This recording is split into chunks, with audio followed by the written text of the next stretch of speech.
Now, although we're living in a crazy market and we're seeing record prices for both singles and sealed products upon release, the effects of this crazy market go beyond just modern era sets. Whilst most people are comparing the effects this market's having on the sets from both Sword and Shield and Scarlet and Violet, this actually goes further and is also having an effect on the vintage market. So today I just wanted to take quite a simple high level analytical dive into the trend of Pokemon over the last year worldwide and how it correlates to the trend in pricing of a lot of the singles from the vintage era. So to kick things off, we're going to dive straight into Google Trends. Now, Google Trends is a fantastic resource that simply displays just what keywords are being searched quite often and quite commonly in a certain period of time. So here you'll see in front of us, we have a graph. Now, so that we understand what this graph is showing us, this is quite simply the search term Pokemon cards, how much it's been searched worldwide over the past 12 months.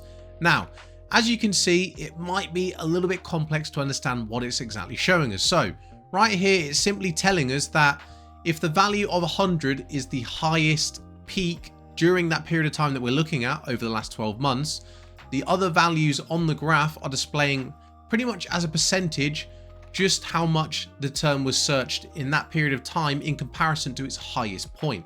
So let's have a look at the graph. As you can see right now, in the past couple months, from the end of November to the current date, which is currently the 24th of January, it's hovering at around 90 to 100% because it's its most searched term in the past 12 months. It hasn't been searched more than right now.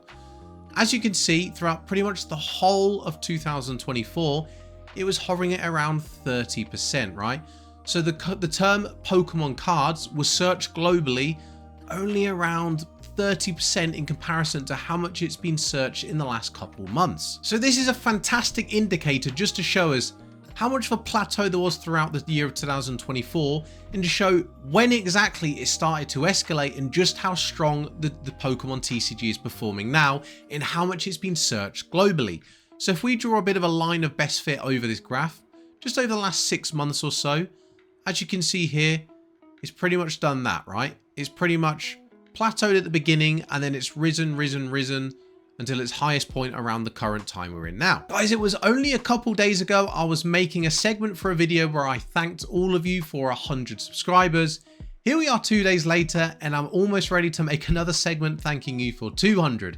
The support on this channel, guys, has been extremely overwhelming, but I'm massively grateful and thankful to every single one of you that continue to show support on the channel. So guys, with that being said, if you are new here, and a lot of you are, there are a lot of people that are not subscribed and are watching the videos. If that's the case and you like the sound of content about the TCG every other day, please don't hesitate to hit that subscribe button as your support is massively appreciated. So now that we've looked at the trend of Pokemon worldwide and just when exactly it started to go upwards in trend, let's look at how that correlates to the rising in price of the vintage cards. Now in front of me, you'll see, spoiler alert, yes, there is Charizard. We're also going to look at Blastoise and the third starter from the first gen Venusaur, as well as Alakazam, Mewtwo and Dragonite from Fossil. So what you'll see is, I'm not going to go too much into detail as the graph says the story, right? As you can see here, pretty much same story, right? Quite a flat line rise. At what point? The same point as it started to rise around here. We're looking between September and December, things started to escalate, right? If you look between here, between September and December, things started to escalate. And if we look at the other Pokemon on here, you'll see Blastoise has exactly the same story. So does Venusaur right here. A little bit later, sort of in more December, but still the same type of graph we're looking at here, right? A fairly plateaued line and a big rise towards the end of 2024. Alakazam also not very different. Between September and December, a line, and it shoots up around the end of 2024. Mewtwo, again, no exception. This one shot a little bit earlier, to be fair, around September time, but we're still looking in that same period, right? Between September and December. And finally, Dragonite from Fossil, same story, right? Flattish line and a big rise between September and December. So what do we notice? Well, let's have a look at the graphs side by side. In that top left corner there, as you can see, you've got Charizard's graph. Next to Charizard's graph, you've got Dragonite's. And then down here next to me, you've got the graph of the trend from Google that we looked at originally. Now what I've done is simply draw a line upwards from where September and December is on all three of the graphs.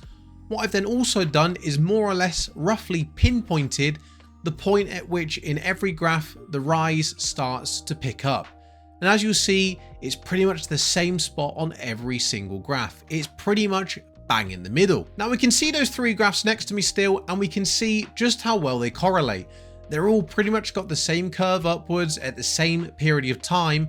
But why is that? It can't be coincidence that they all perform the same way and that there's so much correlation between the three of them. That's because of this right here. Yes, the TCG Pocket app was released on the 30th of October. And if we pinpoint 30th of October pretty much on one of those graphs, it's more or less where I've drawn that circle.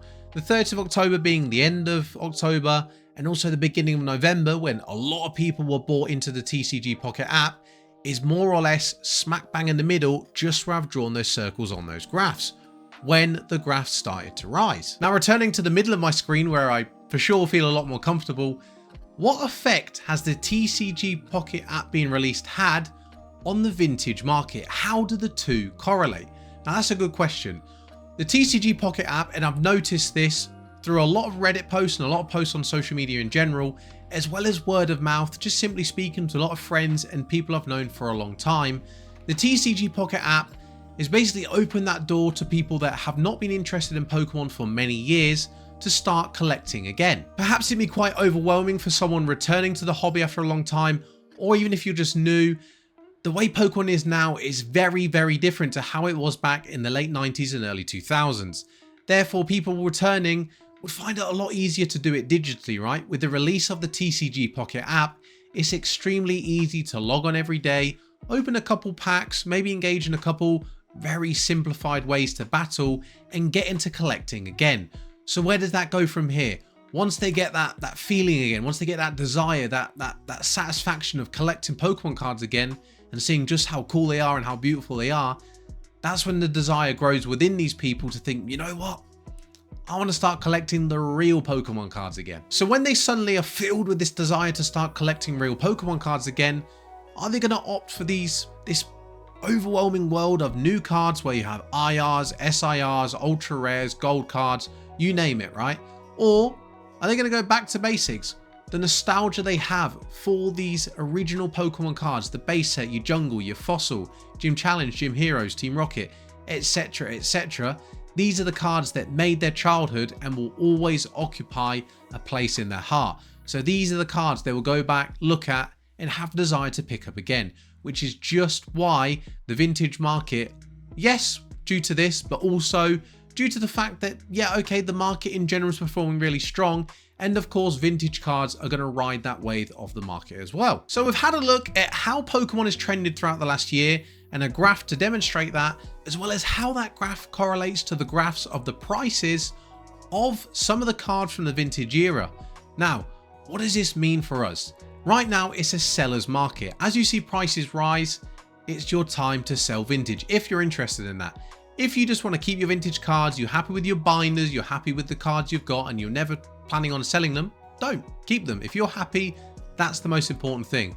But if you're someone who, and the door's open to do it, it's quite easy with vintage cards actually, happy to flip quite a lot of vintage cards throughout the year, this is your time to sell, right? Yeah, they could rise a little bit more, but it's almost impossible to hit every peak and every trough, right? It's almost impossible.